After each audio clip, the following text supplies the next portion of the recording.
Айдарово хоро. 9/8 тактов размер. Един такт броим. 1, 2, 3, 4. Хорото се изпълнява за 2 такта. Да го видим.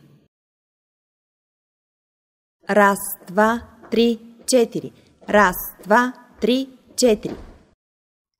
Изходно положение на тялото, обърнато с лице към центъра на хорото. Първи такт.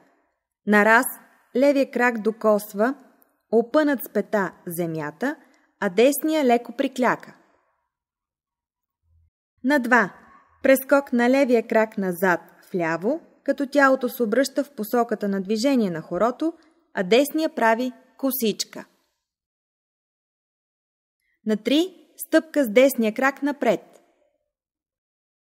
На 4. Подскок на десния крак, прескок на левия напред. Да свържем първи такт. 1, 2, 3, 4. 1, 2, 3, 4. Втори такт. На раз нисък прескок на десния крак напред, стъпка с левия до него. На 2. Нисък прескок на десния крак напред, левия се свива. На 3. Стъпка с левия крак напред. На 4. Подскок на левия крак, като тялото се обръща към центъра на хорото и прескок на десния до левия. Да свържем втори такт.